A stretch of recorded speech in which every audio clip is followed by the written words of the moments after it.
Hola, vamos a continuar ahora con el tercer caso, ¿verdad? Es el caso que hemos estado mencionando que es el principal. Hasta este punto podríamos decir que todos los conceptos básicos ya los hemos visto. Este tercer caso viene siendo como una integración de los dos casos anteriores, ¿verdad? El primer caso se mencionó, el de estación única. Luego el segundo caso, el de caminamiento sobre linderos. Y el tercer caso, este sería el de polígono auxiliar. Entonces por acá vamos a mostrar la forma en la que se hizo este levantamiento. Aquí estamos demostrando un croquis o una idea de lo que se hizo al momento de tomar los datos en el campo. Pues en primer lugar se tuvo que colocar el instrumento en esta estación, la que se le llama estación origen, ¿verdad? La estación 0. Obviamente tenemos que orientar al norte y tomamos datos hacia el punto A. Aquí tenemos que identificar de que el polígono real que queremos medir está conformado por las literales A, B, C y D, ¿sí? Pero para poder hacer esta medición nos vamos a auxiliar de este polígono que vemos acá, el polígono con los números 0, 1 y 2. Entonces, desde este polígono se toman los datos hacia los vértices del polígono real, que sería en este caso el cuadro marcado con azul. Entonces, tomamos el dato hacia el punto A y sencillamente giramos el teodolito, es decir, siempre manteniendo el instrumento en esta estación origen, giramos hacia el punto B y tomamos los datos, ¿verdad? Una vez tomados los datos del punto A y del punto B, giramos y tomamos los datos hacia el punto 1. Es decir, siempre manteniendo el instrumento en este punto. Es decir, desde este punto tomamos los datos del punto A, punto B y punto 1. Para continuar el proceso se necesita levantar el instrumento del punto 0 y llevarlo al punto 1. Por eso es que este polígono está marcado con un color diferente, ¿verdad? Porque este es el polígono en el que se va a desplazar el instrumento. Y el que está en azul es el polígono en el que se quiere ya los resultados completos. Entonces, una vez colocados en el punto 1, después de haber realizado el proceso de conservación de azimut, desde el punto 1 tomamos el dato hacia el punto C. Teniendo el dato del punto C, ya no habiendo más datos que tomar, nos trasladamos hacia el punto 2. Para esto pues tenemos que tomar en primer lugar los datos del punto 2 y luego ya nos trasladamos al punto 2. Ya estando acá en el punto 2 tomamos los datos del punto D, luego tomamos los datos hacia el punto 0 y finalmente nos trasladamos hacia el punto 0. Ya estando acá en el punto 0 vamos a determinar el error angular cometido. Entonces, este es un croquis, es una idea de levantamiento que se hizo, no es un plano real, ¿verdad? Sino que viene siendo una idea, pero bastante cercana a lo que realmente se hizo. Y el cuadro de resultados quedaría de la siguiente manera. Acá lo vemos, ¿verdad? Entonces, esto representa lo mismo que vimos en el caso anterior, en la figura anterior.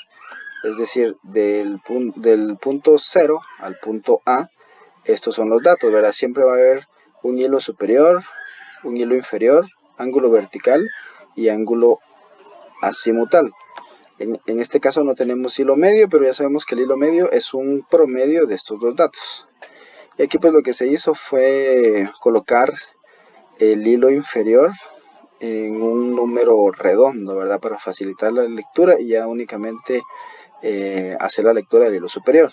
Esto es como que para hacerlo más práctico. Luego de eso, luego de haber tomado el dato al punto A, vean, siempre desde este punto se tomó el dato hacia el punto B. Luego, siempre desde este punto se toma el dato hacia el punto 1, ¿sí? Que es lo que vemos acá, ¿verdad? Desde el punto 0 hacia el punto A, luego del punto 0 hacia el punto B, luego del punto 0 hacia el punto 1. Eso es lo que está mostrando ahí, va de 0 a A, de 0 a B y de 0 a 1. Luego se hizo el proceso de conservación de azimut y se cambió de estación. Por eso vemos que aquí la estación ya no es 0, sino que es la estación 1. Y desde el punto 1 se tomó el dato hacia el punto C. Luego también desde el punto 1 hacia el punto 2, como lo vemos acá, ¿verdad? Desde el punto 1 hacia el punto C, ahí están los resultados, y del punto 1 hacia el punto 2, también ahí podemos ver los resultados. Una vez ubicados en el punto 2, tomamos los datos, por acá vemos, ¿verdad? Ya cambiamos de estación, ¿sí? Ya vemos hacia el punto D y tomamos los datos, giramos el instrumento del punto 2 hacia el punto 0, tomamos los datos. Luego hacemos el procedimiento de conservación de azimut y regresamos al punto original, ¿verdad? Entonces aquí pues es importante que analicemos esto, ¿verdad? Para que conceptualmente nos quede lo más claro posible, ¿verdad? Nada como hacerlo en la práctica, pero ya que por lo menos por esta vía no se puede realizar, pues ahorita tenemos que tratar de comprenderlo de la mejor manera, de forma conceptual, ¿sí? Entonces esto, pues si de alguna manera pues esto no nos queda claro, pues tenemos que repetirlo y tratar de imaginárnoslo hasta que ya el concepto nos quede claro, ¿verdad? Bueno, entonces como ya podemos observar acá, el instrumento tiene una apreciación de 20 segundos, dice, y se nos pide determinar coordenadas, gráfica, distancia entre vértices, orientación y área. Es decir, esos son los resultados que se quieren de este trabajo, ¿verdad? O de este levantamiento. Entonces aquí tenemos ya los resultados del trabajo de campo y ahora procedemos a la resolución de estos resultados. Entonces lo primero que tenemos que aquí hacer es identificar los puntos que son o que forman el polígono auxiliar, ¿verdad? Entonces acá podemos ver que voy a marcar yo con una flechita, ¿sí? Voy a marcar con una flecha del punto 0 al punto 1, es parte del polígono auxiliar. Del punto 1 al punto 2 también, y del punto 2 al punto 0. Únicamente estos que están acá son los que conforman el polígono auxiliar. Los demás son los que normalmente se les llaman radiaciones, ¿verdad? De 0 a 1, de 1 a 2 y de 2 a 0. Estos los marcamos porque los vamos a separar, los vamos a trabajar de manera independiente. Entonces siempre, ¿verdad? Para mantener la sintonía con la parte gráfica, vamos a regresar a esta imagen y observar, ¿verdad?, que el polígono auxiliar está conformado por estos tres puntos. Estos que están acá son los que les llamamos radiaciones. En esto consiste como que la dificultad de este método, de identificar la diferencia entre lo que le llamamos radiaciones y estaciones, que son estas que están acá, ¿verdad? Y estas estaciones son las que conforman el polígono auxiliar, y este polígono que está acá marcado en azul es lo que conforma el polígono real, el polígono del que queremos resultados. Entonces vamos a separar estos datos que tenemos acá. Vamos a trabajar solo con ellos por un momento, porque como ustedes se podrán dar cuenta, bueno, tenemos que incluir esto también porque para poder determinar el error angular cometido, ¿verdad? Esto también lo vamos a agregar. Esto es ya cuando estamos en el origen volvemos a observar hacia el norte, ¿verdad? Bueno, entonces, repito, ¿verdad? Aquí la intención de esto es separarlo para trabajarlo de manera independiente. ¿Por qué? No sé si ya ustedes pudieron darse cuenta por qué vamos a trabajar esto de manera independiente. De nuevo voy a regresar. ¿Por qué? Porque, como podemos observar acá, este polígono auxiliar, aunque no representa ningún resultado en sí, sino que nos sirve para obtener resultados, esto viene siendo un caso de caminamiento sobre linderos, como el caso anterior, ¿verdad? Entonces, para poder resolver todo el polígono, vamos a iniciar separando esto del resto y resolviéndolo como en el caso 2, ¿sí? Entonces esto que tengo señalado acá lo voy a separar, es decir, le voy a quitar todo lo demás que no tengo aquí señalado y voy a proceder como en el caso anterior.